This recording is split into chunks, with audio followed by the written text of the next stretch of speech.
So here we have the Nissan Leaf on an 18 plate. I'm going to start off by showing you inside the boot and then we'll hop in and run through some controls from there. As we approach the boot, you can see we have reversing sensors. In the boot are all of the cables that you need to charge the batteries in this car. Okay, now that we're inside the car, we're going to start with the dials. On the right hand side we have the speedometer, and then on the left hand side we have various different things. So at the moment we have a digital readout for the speedometer there, although you can change that information using buttons on the steering wheel.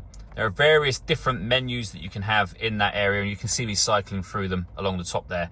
They include the battery charge level, so we've got 62 miles of power, 39% in the battery as you can see, and then you can go all the way back across through those menus again to your main settings menu as well.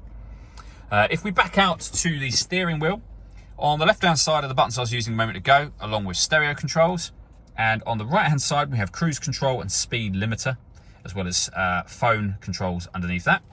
The phone controls can only be used after you've paired up the phone, which is done in the central area just here. This is also where you'll find your music. So we have AM, FM and DAB radio, USB, iPod input, Bluetooth audio so you can stream music wirelessly, and we have auxiliary input as well.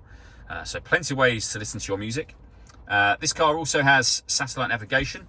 There's a full video showing how this works on our website and on our YouTube channel as well. If we put the car into reverse, you'll also see we have a 360 parking camera. So we have the reversing camera on the right hand side, and on the left hand side we have the bird's eye view image 360 parking camera section of that. We can turn that off. If we press the camera button, we get a front facing camera and the bird's eye view image, or a front facing camera and the front passenger side wheel view. So very, very easy to park with all of those cameras. Working our way down, we have the climate control. So we can adjust the temperature within the car. We can adjust the fan speed over this side. You can hear that in the background now.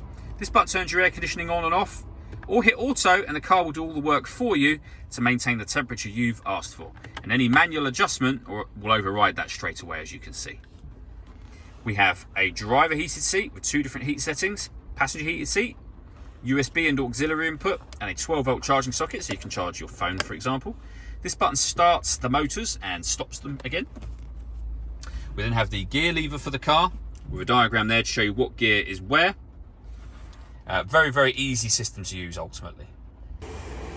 All that leaves me to say is thank you for taking the time to watch this video. If you'd like to come and see the car in person and have a test drive, please feel free to call any of our MJA sites. We'd love to hear from you soon.